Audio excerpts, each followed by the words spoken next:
Hello, today we're going to be having a look at Freak Show by Silverchair. So this is their second album, follow-up to Frog Stomp. And I'd like to say it expanded a little bit from Frog Stomp. I think they definitely had more instruments going on in this album. There's definitely more, like a little bit more depth. I think the lyrics are a little bit better. I think it's slightly more mature album. It's still, you can still tell they're quite young, but like it's matured a little bit, and there's some strings on it, and some more like slow soft songs. So yeah, this is Freak Show, and what you'd expect with this album, with the name and the cover, is it would have a bit of like a running theme of like a freak show, but there kind of isn't. I didn't really notice that anywhere, like other than the song Freak, obviously. There may have been some slight hints here and there, but like, to me, I didn't find it to be one consistent piece of art. It kind of seemed like each song was kind of its own separate thing, which is fine. I just like it when albums kind of follow a similar theme, and they have some kind of cohesion. But anyway, I'm now going to go through it like a track by track thing, because I've written some notes here as I was listening to it. So Slave was a really catchy one, and I'm just looking here. It actually doesn't have that many plays. But I think this is probably almost as catchy, if not as catchy as Freak, which is the lead single. So I thought Slave was really cool, really heavy riffs, really clear melody. It's really catchy. I think it's a really clear melody, really easy to sing along, and it has a really cool breakdown at the end.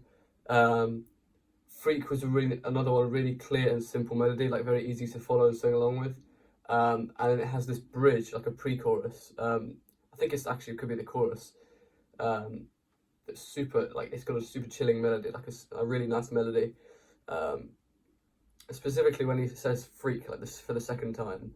I'm not going to sing it, but when he says freak the second time, the note he hits there, in relation to the chord, is like really nice and sounds like really chilling. And then the last chorus is basically the same melody, but over like a heavy guitar part instead of a chorus guitar part, and it's just super heavy and like absolute headbanger. Abuse Me is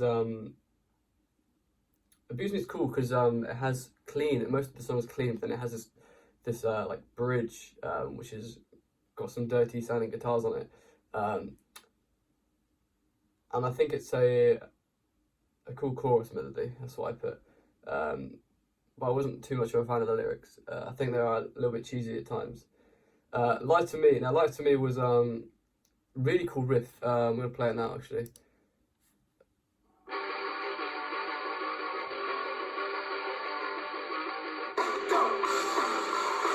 Really nice bass tone as well.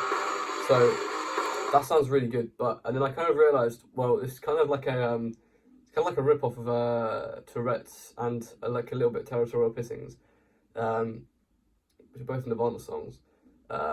Still a great song, but yeah, it does sound like a bit of rip off to me. And I think the vocal line is lacking a bit. I think it does lean too heavily on that intro riff.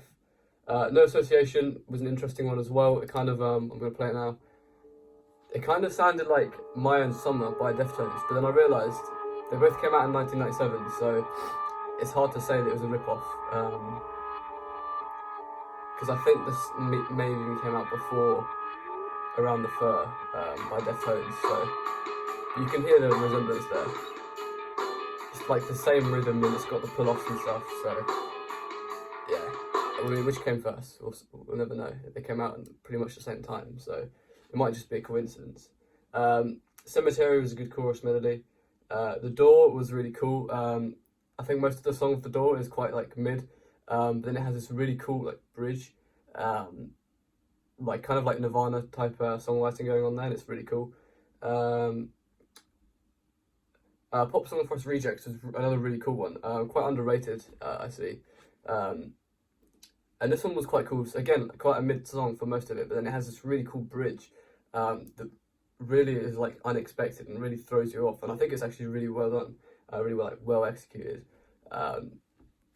Like the whole kind of clean, dirty dynamic, and then it also, I don't know if it changes key, but it's just not expected at all. Really, really good. Learn to Hate. Really cool verse melody here. Let's just skip to it.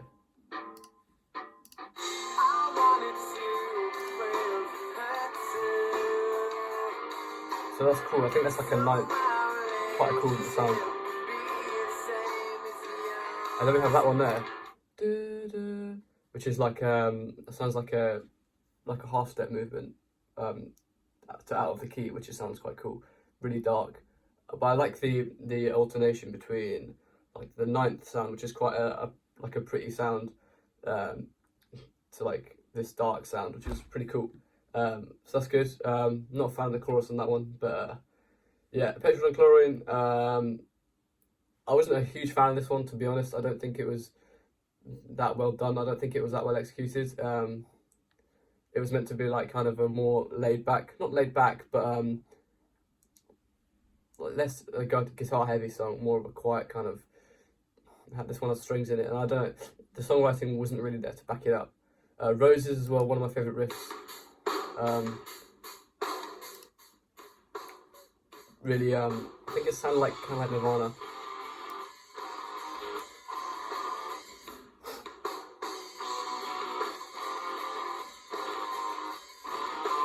Really heavy. I think that's like a half-time drum riff, and it kind of sounds like a Nirvana riff, but even heavier. So it just kind of, yeah. Imagine if Nirvana was a bit more metal. That's what that riff sounds like to me. And the rest of the song is good as well. Nobody Came. I didn't like this one. I think it was quite boring. And the closing was all right. I don't really remember it. But yeah, this video is a bit longer than my usual, but I have gone through each song properly, and given my whole thoughts on the whole album. I actually think this was really, really good. Like some lyrics are like fairly immature or whatever, but I think for a bunch of whatever, 17-year-olds or 18-year-olds at this point maybe, I think it's really good riffs, really good guitar work especially, some cool bass tones in there as well, and quite catchy songwriting at times. So I'm gonna give this a solid like 8.5, like really good album. So that's Freak Show by Silverchair.